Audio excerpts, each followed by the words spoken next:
बिस्मिल्लाहिर्रहमानिर्रहीम। अस्सलाम वालेकुम नादरीन, आप यूट्यूब चैनल देख रहे हैं। मैं इमरान खान हूँ। सबसे पहले मियाँ नवाज शरीफ साहब के स्टेटमेंट्स हैं, मैं आपके सामने रखता हूँ। 3 मरतबा पाकिस्तान के वज़ीर आज़म रह चुके हैं मियाँ नवाज शरीफ, और इनके बहुत सारे अच्छे कारनामे भी हैं, बहुत सारे अजीब काम भी किए हैं।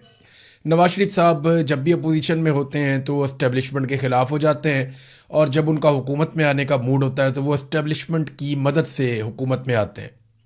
चाहे 97 है, चाहे उससे पहले वाली हुकूमत है, चाहे 2013 है, तब भी मियाँ साहब ने इस्टेब्लिशमेंट के साथ काफ़ी साजबाज की थी। और उसके बाद जिस तरह मियाँ साहब को निकाला गया वो भी एक तरह की ज़्यादती थी। फिर जब इमरान खान साहब की हुकूमत आई तो मियाँ साहब ने इस्टेब्लिशमेंट के साथ मिलकर दोबारा खेल खेला। अपने भाई को वज़ीर आज़म बनवाया, इमरान खान को जेल में डलवाया, डील करके पाकिस्तान वापस आए, और फिर अपनी बेटी को वज़ीर आला और अपने भाई को वज़ीर आज़म बनवा दिया। हालांकि इलेक्शन में मियाँ साहब हार चुके थे। मियाँ साहब की बड़ी अच्छी और तगड़ी सियासत थी पाकिस्तान में, और ऐसा नहीं है कि वो ख़त्म हो गई।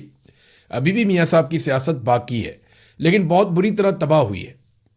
2024 के इलेक्शन में मियाँ साहब की पार्टी सीटें नहीं जीत पाई, और बहुत बुरी तरह उन्हें शिकस्त हुई थी, क्योंकि मिलिट्री एस्टेब्लिशमेंट की छाप उनके ऊपर लग गई थी।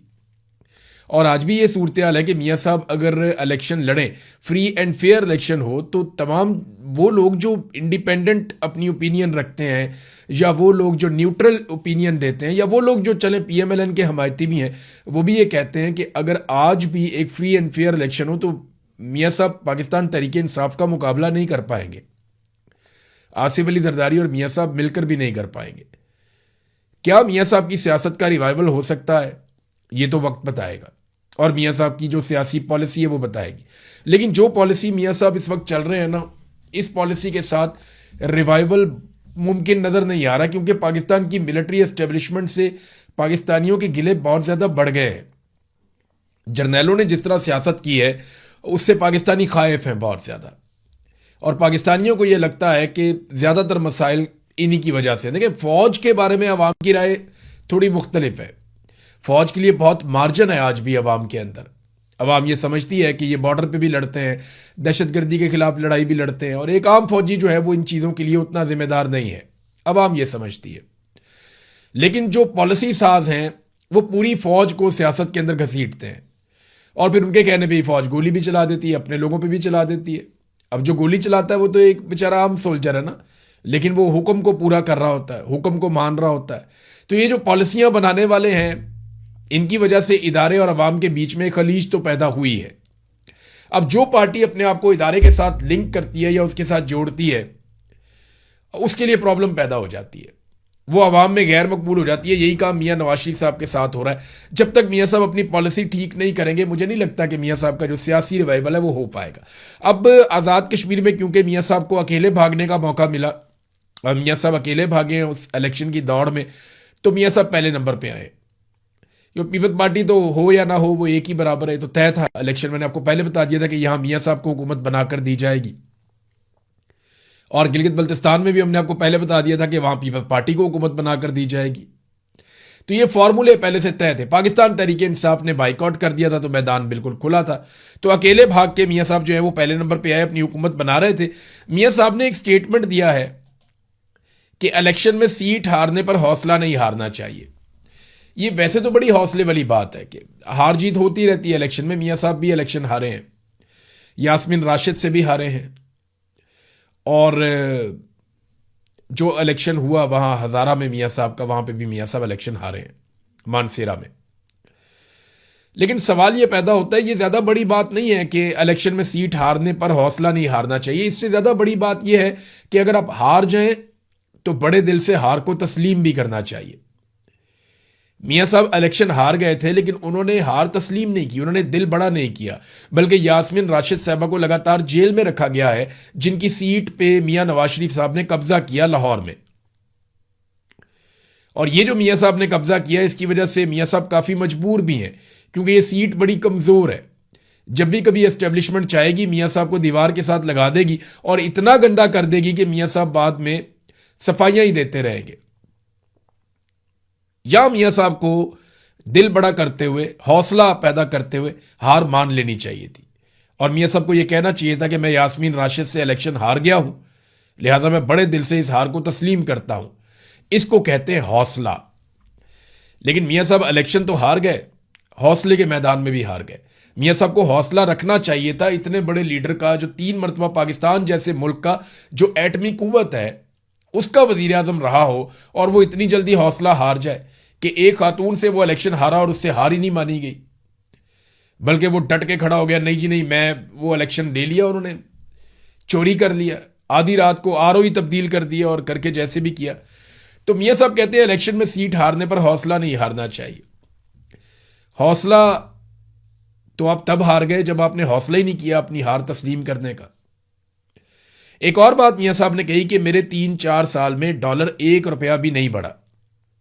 ये बयान जो है मैंने चेक किया, सारा डाटा निकाला 2013 से लेके 2017 तक का, तो उस डाटा के मुताबिक रुपए की कदर कम हुई थी।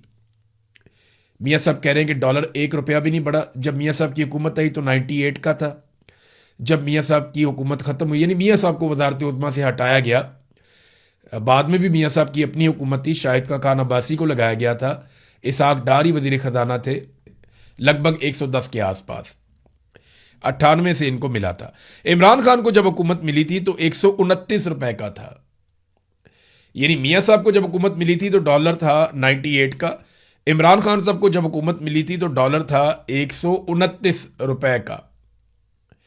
फिर उसके बाद शहबाज शरीफ साहब को 178 की मिली और आज 278 रुपए का डॉलर है, और ये 300 से ऊपर भी जा चुका है। बीच में इतना ज़्यादा एक जंप लगा था, लेकिन आज 278 रुपए का ये बहुत महंगा है। और ये इसहाक डार साहब की पॉलिसियां हैं जिनकी वजह से पाकिस्तान यहां पे पहुंचा। ये बात सारे मानते हैं। आप जब भी कभी पाकिस्तान का पूरा ऑडिट कर लें आप इकोनॉमी का, तो आपको पता चलेगा कि इसहाक डार साहब के फैसलों ने कितना नुकसान पहुंचाया। और मियां साहब के लगाए हुए जो आईपीपीज थे, जो मियां साहब ने अपने दौरे हुकूमत में लगाए, उन आईपीपीज ने जो बिजली के मंसूबे लगाए गए, जिनमें यह मुआहदा किया गया कि आप बिजली बनाएं या ना बनाएं, हम आपको बिल अदा करेंगे। ये जो मुआहदा किया गया, जिन लोगों के साथ किया गया, जिसमें बड़े बड़े कमीशन थे, इन मुआहदों ने पाकिस्तान की मईशत की कमर तोड़ के रख दी। आज मियां साहब कहते हैं जी हम कमाल काम कर रहे हैं, वो ये कह रहे हैं शहबाज शरीफ साहब दिन ब दिन हालात बेहतर कर रहे हैं। हालांकि हकीकत यह है कि मईशत भी नीचे जा रही है, गुर्बत बढ़ रही है, बेरोज़गारी बढ़ रही है, महंगाई बढ़ रही है। डॉलर देखें आपके सामने, पेट्रोल की कीमतें पूरे खित्ते में सबसे ज़्यादा हमने बढ़ा दी हैं, बदअमनी भी पाकिस्तान में बढ़ रही है। जब सारे हालात लगातार ख़राब हो रहे हैं तो मियां साहब कह रहे हैं कि उनका भाई बहुत अच्छे काम कर रहा है। और जब इमरान खान ने पूरी दुनिया में सबसे अच्छा परफॉर्म करके दिखाया था कोरोना वायरस के खिलाफ, तो मियां साहब कहते हैं वो दौर बहुत बुरा था। देखें, किसी की अच्छी चीज़ को तस्लीम करना चाहिए। मियां साहब ने अपनी ज़िंदगी में कुछ अच्छे काम किए हैं। यानी जब एक प्रेशर आया मियां साहब के ऊपर, जब एटमी धमाका करना था, तो कम से कम उस दौर में एस्टेब्लिशमेंट ने किया हो, मियां साहब ने किया हो, मिलजुल के इन्होंने एटमी धमाके तो कर ही दिए थे ना। तो ये क्रेडिट जाना चाहिए, जो लोग उस वक्त थे उन सबको जाना चाहिए।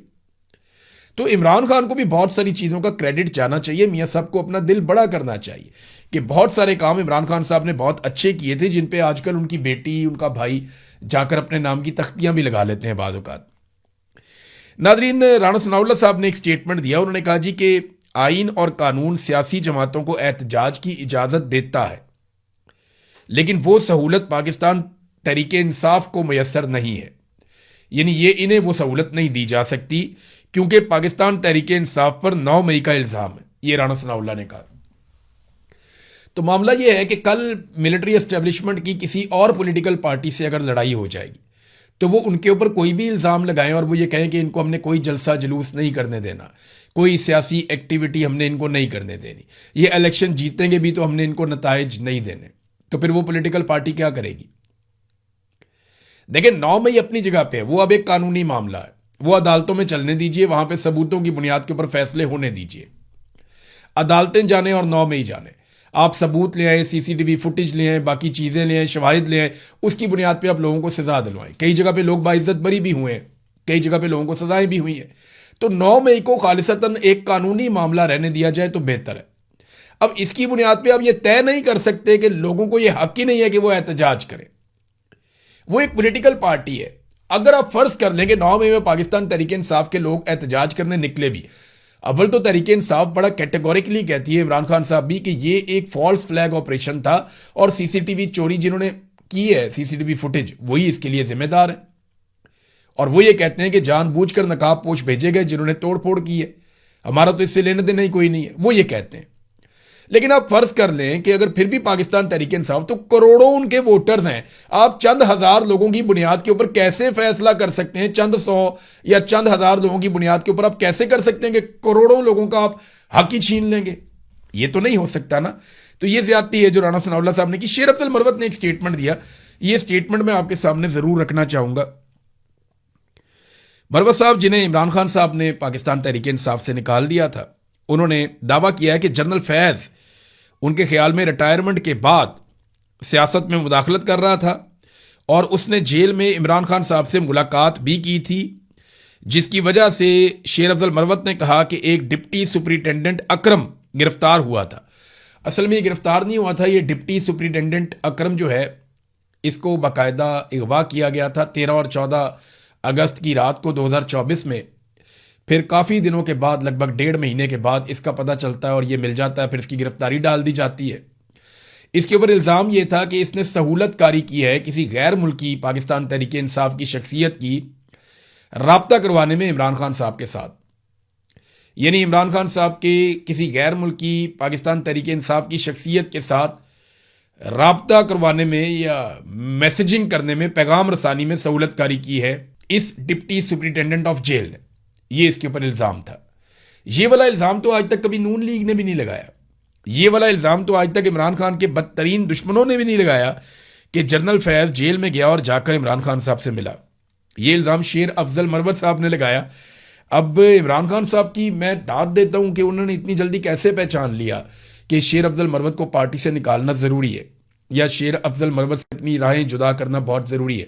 आप फ़र्ज़ करें अगर इमरान खान साहब को ताख़ीर हो जाती और इमरान खान साहब को पहले ही कहते तन्हाई में डाल दिया जाता और उसके बाद शेर अफजल मरवत साहब जो कहते रहते, हर एक को यकीन करना पड़ता और वो बात रजिस्टर्ड हो जाती। आज अगर शेर अफजल मरवत कोई बात करते हैं तो लोग उस पर भरोसा नहीं करते।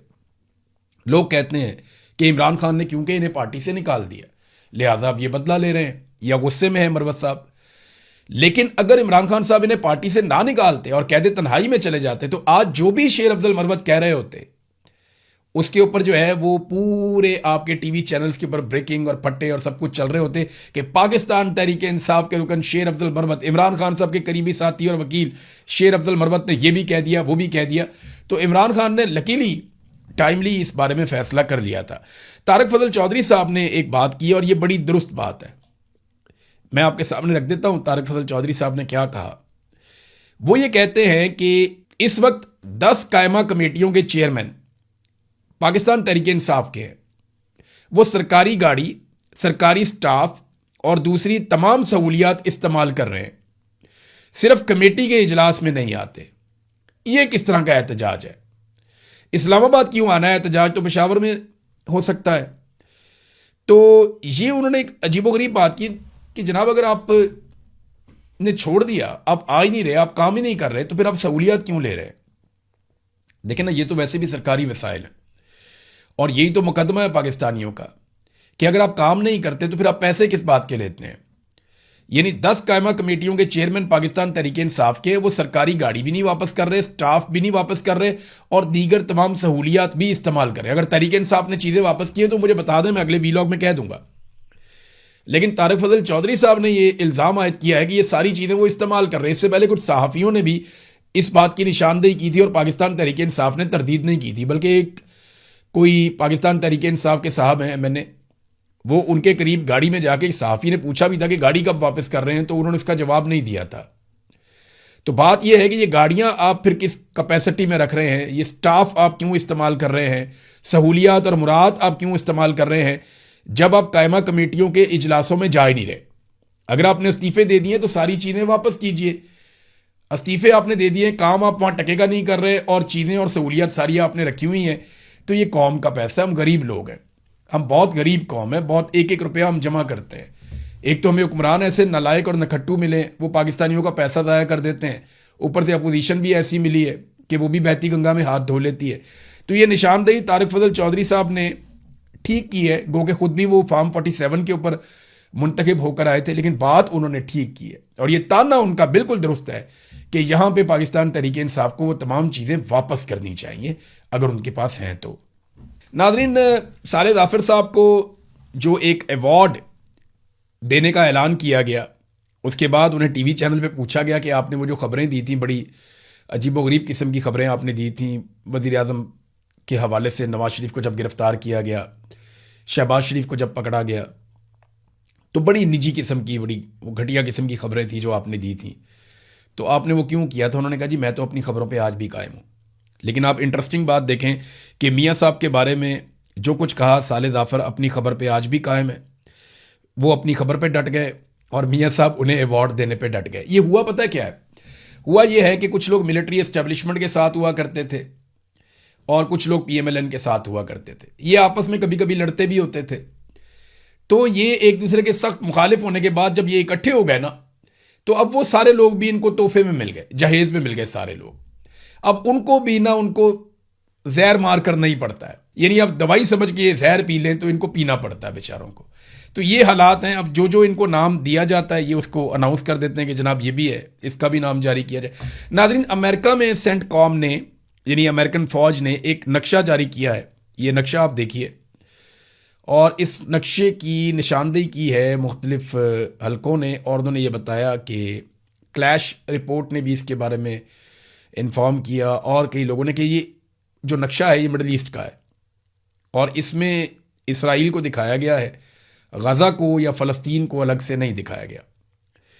तो क्या इसके ऊपर हम बोर्ड ऑफ पीस में कोई एहतजाज करेंगे, कोई आवाज़ उठाएंगे कि अमेरिकन फ़ौज की जानिब से, सेंटकॉम की जानिब से जो नक्शा जारी किया गया उसमें सऊदी अरब भी है, इराक़ भी है, जॉर्डन भी है और उसके बाद इसराइल भी है, लेकिन गज़ा का यहाँ पे कहीं पे कोई निशान या नाम नहीं रखा गया।